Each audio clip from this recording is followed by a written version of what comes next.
গোটা পৃথিবীর ভিতরে আল্লাহর একজন খাঁটি আবেদ ছিল, যার নাম হলো জুরাইজ। জুরাইজ নামক আল্লাহর খাঁটি গোলাম, জুরাইজ নামক আল্লাহর খাঁটি বান্দা এমন কোন রাত ছিল না যে তাহাজ্জুদ নামাজ তার মিস হয়ে যাইতো, যে এমন কোন রাত ছিল না যে তাহাজ্জুদ নামাজ সে পড়তো না। প্রতিটা রাতের ভিতরে তাহাজ্জুদের নামাজ আদায় করতেন জুরাইজ, আল্লাহর খাঁটি আবেদ। আল্লাহর বান্দা একদিন তাহাজ্জুদের নামাজে দাঁড়াইছে, তার মা একদিক থেকে ডাক দিতেছে, ও জুরাইজ আমাকে এক গ্লাস পানি তুমি দাও। জুরাইজ তারপরও তাহাজ্জুদের নামাজে নিবদ্ধিত রয়েছে, নামাজ পড়ে যাইতেছে, বিন্দু পরিমাণে মায়ের ডাকে সে সাড়া দেয় নাই। দ্বিতীয়বার আবার ডাক দিল, ও জুরাইজ আমি মাকে এক গ্লাস একটু পানি দাও। জুরাইজ তারপর নামাজ পরিপূর্ণ চালাই গেল, মায়ের ডাকে সাড়া দিল না। মা এবার তৃতীয়বারের মতো ডাক দিল, ও জুরাইজ আমাকে এক গ্লাস পানি তুমি দিয়ে দাও। তারপরও জুরাইজ বিন্দু পরিমাণে মায়ের ডাকে সাড়া দিল না। জুরাইজ তাহাজ্জুদের নামাজ পড়ে যাইতেছে। ওই মা জুরাইজের জন্য বদদুয়া করলেন। ওই মা আল্লাহকে ডাক দিয়ে জানায় দেন, দয়ার মালিক তুমি আমার সন্তান জুরাইজকে একটা বেশ্যা নারীর প্রলোভনে না ফেলে তুমি মৃত্যু দিবা না। আমার এই সন্তানকে একটা বেশ্যা নারীর প্রলোভনে তুমি পরিপূর্ণ ফেলে দিবা। আমার এই সন্তান নামাজ পড়তেছে, নামাজকে প্রাধান্য দিতেছে, আমি মা পানির তৃষ্ণায় মারা যাইতেছি, কোনো খোঁজ খবর নেই না। আমি মা যে আমার সন্তানকে একবার ডাকলাম কোনো সাড়া দিল না, দুইবার ডাকলাম কোনো সাড়া দিল না, তিনবার ডাকলাম কোনো সাড়া দিল না। ও আল্লাহ আমার সন্তান জুরাইজকে তুমি একটা বেশ্যা নারীর ফিতনার ভিতরে ফেলে দিবা। মা বদদুয়া করে দিল। জুরাইজ একদিন ঘরের ভিতরে দরওয়াজা লাগায় শুয়ে রয়েছে। গভীর রাত্রের ভিতরে জুরাইজের ঘরের দরওয়াজায় কে যেন নক করে। জুরাইজ যখন দরওয়াজা খুলে জানায় দেন, তুমি কে? বলে আমি সুন্দরী একটা নারী, তোমার যদি ইচ্ছা হয় তাহলে তুমি আমার সাথে জিনা করতে পারো, আমার সাথে তুমি খারাপ কাজ করতে পারো, দুনিয়ার কেউ দেখবে না, কেউ জানবে না। জুরাইজ আল্লাহর খাঁটি বান্দা, আল্লাহর খাঁটি গোলাম। জুরাইজ ওই বিশ্বাস সুন্দরী নারীকে ডাক দিয়ে জানায় দেন, ও সুন্দরী বেশ্যা নারী, বিন্দু পরিমাণে আমি বান্দার দ্বারা তোমার সাথে জিনা করা সম্ভব না, কারণ তোমার সাথে জিনা যদি আমি করি দুনিয়ার কোনো রাজা দেখবে না, কোনো বাচ্চা দেখবে না, দুনিয়ার কোনো নেতা নেত্রী দেখবে না, আমার ভাই দেখবে না, আমার মা দেখবে না, আমার বাবা দেখবে না, সবার চক্ষু ফাঁকি দেওয়া যাবে, কিন্তু আমার আল্লাহর চক্ষু কখনো ফাঁকি দেওয়া যাবে না। কারণ আমার আল্লাহ ইন্নাল্লাহ সামিউন আলিম, আমার আল্লাহ হলো সামিউন বাসীর। আমার আল্লাহ সবকিছু দেখে, আমার আল্লাহ তাআলা সবকিছু শুনে, আমার আল্লাহর চক্ষু তো বিন্দু পরিমাণে ফাঁকি দেওয়া যাবে না। জুরাইজ এবার সুন্দরভাবে ঘরের ভিতরে ঢুকে গেল, আর বলল না তোমার সাথে আমি জিনা করতে পারি না। এরপরে ওই বেশ্যা মহিলার চার দরওয়াজা থেকে ফিরে চলে গেল একটা পাহাড় অঞ্চলের ভিতরে, যে দেখে এক রাখাল তার ছাগলগুলো চড়াইতে দিয়ে গাছের নিচে আরামে ঘুমাইতেছে। এমত অবস্থার ভিতরে সুন্দরী ওই বকাটে খারাপ নারী তাকে গিয়ে জিনার প্রস্তাব দিয়ে দিল। ওই রাখালকে গিয়ে জানাই দিল, ও রাখাল আমার মতো সুন্দরী তুমি আর কোথাও দেখছো নি? বলে না দেখি নাই। বলে তোমার যা ইচ্ছা তুমি আমার সাথে তাই আজকে করতে পারো, আমার সাথে তুমি জিনা করতে পারো। ওই সুন্দরী রূপবতী কন্যা ওই বেশ্যা মহিলার ফাঁদে এবার রাখাল পরিপূর্ণ পড়ে গেল, জিনা করে ফেললো। জিনা করার পর কিছুদিন পরে তার পেটের ভেতরে বাচ্চাও হয়ে গেল।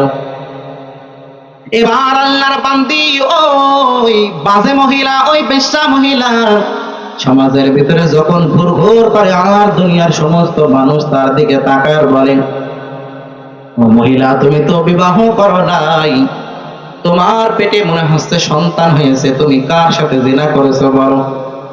ওই মহিলা এবার বলবে না জুরাইজের নাম বলে দেয়।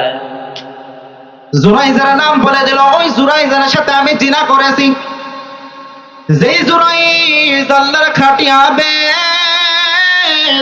যে জুরাইজের তাহাজ্জুদ নামাজ কোনোদিন মিস দেয় না, যে জুরাইজ সর্বদাই আল্লাহর গোলামি করে, সর্বদাই ইবাদত বন্দেগী করে, সমস্ত মানুষজন হলো জুরাইজের কাছ থেকে পানি পড়া নিয়ে সুন্দরভাবে তারা হয়, সমস্ত দোয়াগুলো জুরাইজের কাছে চায়, সমস্ত বিপদ বাড়া মুসিবতের জন্য জুরাইজের কাছে গিয়ে বলে, ও জুরাইজ তুমি একটু আল্লাহর কাছে আমাদের জন্য দোয়া করো। সব সময় জুরাইজকে সামনে রাখে, সম্মানের খাতায় রেখে দেয়। এবার ওই মানুষজন গুলো যখন শুনতে পারো না আমাদের ওই জুরাইজ এই বেশ্যা মহিলার সাথে জিনা করেছে, এমত অবস্থার ভিতরে অঞ্চলের সমস্ত মানুষের মাথা গরম না ঠান্ডা? আরো জোরে বলেন। সকলের মাথা বড্ড গরম হয়ে গেল। সকলে চিন্তা ভাবনা করলো, যে জুরাইজকে আমরা এত সম্মান করি, যে জুরাইজের কাছ থেকে আমরা পানি পড়ানি, যে জুরাইজের কাছে আমরা দোয়া চাই, যে জুরাইজকে আমরা ইমাম মানে, আল্লাহর খাঁটি গোলাম মানে, আল্লাহর খাঁটি বান্দা মানে, ওই জুরাইজ এমন জিনাহের কাজ করেছে, ওই জুরাইজের কাছে আর বিন্দু পরিমাণে আমরা যাব না। ওই জুরাইজকে দুনিয়া থেকে আমাদেরকে বিদায় করে দেওয়া লাগবে। এমত অবস্থার ভিতরে এবার সমস্ত মানুষজন দল বল বেঁধে এবার জুরাইজের দরবারে চলে গেল। জুরাইজের দরবারে যাওয়ার পর জুরাইজের উপরে আক্রমণ করা শুরু করে দিল, জুরাইজের উপরে হামলা করা শুরু করে দিল। জুরাইজ এবার কান্নাকাটি করে আর বলে, কি কারণে আমাকে তোমরা মারতেছো বলো? এবার আল্লাহর বান্দারা জানায় দেন, জুরাইজ তুমি ওই বেশ্যা মহিলার সাথে জিনা করেছো। বলে, না না আমি জিনা করি নাই। বলে, হ্যাঁ করেছো, ওই মহিলা নিজেই সাক্ষী দিয়েছে তুমি জিনা করেছো। তোমাকে এত ভালো মনে করতাম, এত খারাপ মনে করতাম না। তোমাকে তো আমরা সকলেই খুব সুফি মনে করতাম, বুজুর্গ মনে করতাম, আল্লাহর ওলি মনে করতাম, আল্লাহু আলা ভেবে তোমার কাছে আমরা বরকতের জন্য দৌড়াতাম। তুমি জিনাহের ভিতরে লিপ্ত হয়েছো, তোমার কাছে আমরা সামনে থেকে আর কেউ আসবো না, বরঞ্চ দুনিয়া থেকে তোমাকে আমরা বিদায় করে দেব। জোরাই যেবার হাউমাউ করে কান্নাকাটি করে আর বলে, আমার ভাই আমাকে 2 মিনিট সময় দাও। তোমরা ওই বেশ্যা মহিলার কথা শুনছো, আমার কথা তো তোমরা শোনো নাই। আমি বলতেছি আমি জিনা করি নাই, তারপরও তোমরা তো বিশ্বাস করতেছো না। জোরাই যেবার সমস্ত মানুষদের কাছে 2টা মিনিট সময় চাইলো। জোরাই যেবার সুন্দরভাবে ওযু বানায়া, সুন্দরভাবে 2 রাকাত নামাজ আদায় করিয়া জোরাই আল্লাহর কাছে হাত তুলে কান্নাকাটি করে আর বলে, ও দয়ার মালিক, এই দুনিয়ার ভিতরে আমাকে সম্মান দিছো, তুমি আমাকে বিন্দু পরিমাণে অসম্মান দিও না আল্লাহ। তুমি আমার সম্মানটা খনন করিও না, তুমি আমার সম্মানটা নষ্ট করে দিও না মালিক। মেহেরবানি করে আমি তোমার কাছে একটা জিনিস চাইতেছি আল্লাহ। ও আল্লাহ, আমার জীবনে আমি তোমার কাছে কোনো জিনিস চাই নাই, তুমি আজকে আমাকে একটা জিনিস দিয়ে দাও আল্লাহ। তুমি এটা পরিপূর্ণ প্রমাণ করে দাও, ওই যে বেশ্যা মহিলা তার গর্ভে যে সন্তান রয়েছে, ওই সন্তানের জবান তুমি খুলে দাও, তার বাবা আমি নাকি অন্য কয়েকটা মানুষের ভিতরে প্রমাণ করে দাও। আল্লাহ পাক এবার দোয়াটা কবুল করে নিলেন। জুরাইজ এবার সমস্ত মানুষজনকে একত্রিত করলো। সমস্ত মানুষজন একত্রিত হওয়ার পর জুরাইজ এবার সমস্ত মানুষের সামনে সুন্দরভাবে বলতে লাগলো, রে ভাই, আগে তোমরা এই বেশ্যা মহিলার কথা শুনে আমার উপরে হামলা করতে আসছো, আজকে জ্বলন্ত প্রমাণ হয়ে যাবে কে এই সন্তানের বাপ। জুরাইজ এবার ওই গর্ভবতী ওই বেশ্যা নারীর দিকে হাতের আঙ্গুল ইশারা করে জুরাইজ তখন ডাক দিয়ে জানাবেন, এই গর্ভের সন্তান তুমি তোমার জবান দিয়ে উচ্চারণ করে দাও, তোমার বাবা আমি জুরাইজ নাকি অন্য কেউ। এমত অবস্থার ভিতরে গর্ভের ভিতরে থেকে কেমনে জানি একটা আওয়াজ চলে আসলো, আমার বাবা এই জুরাইজ না, আমার বাবা ওই রাখাল। আমার আল্লাহ চাইলে এটা পারেন কি পারেন না। এই জন্য মা বাবার সাথে বিন্দু পরিমাণে খারাপ আচরণ করা যাবে না। জীবনের মূল কষ্ট মায়ের প্রসব বেদনায়, 7 আসমান 7 জমিন তখন মায়েরই মাথায়। জীবনের মূল কষ্ট মায়ের প্রসব বেদনায়,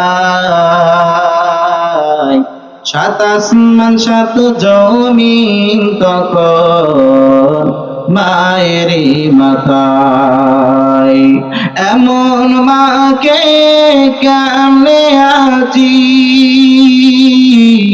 এমন মাকে কেমনে আজি যাব আমি ভুলিয়া।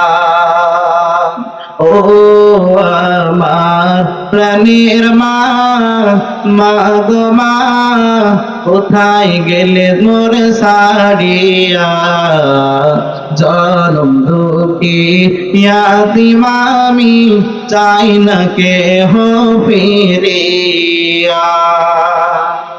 আমি যখন ছিলাম আমার মায়ের উদরে, চলাফেরা করলেন যে মায় কত কষ্ট করে। আমি যখন ছিলাম আমার মায়ের উদরে, চলাফেরা করলেন যে মায় কত কষ্ট করে। আমার সুন্দর মুখ দেখে মায়ের, আমার সুন্দর মুখ দেখে মায়ের ব্যথা যায় যে আশায়া। ও আমার প্রাণের মা, মা গো মা, কোথায় গেলে মোর ছাড়িয়া, জনম দুঃখী ইয়াতিম আমি, চাই না কেহ ফিরিয়া। ও আমার প্রাণের মা, মা গো মা, কোথায় গেলে মোর ছাড়িয়া, জনম দুঃখী ইয়াতিম আমি, চাই না কেহ ফিরিয়া। যাই হোক, অনেক কথা বললাম। যে কথাগুলো আলোচনা করলাম আল্লাহ রাব্বুল আলামিন এই কথার উপরে আমাদের সকলকে মেনে বুঝে আমল করার তৌফিক দান করেন, বলেন আমিন।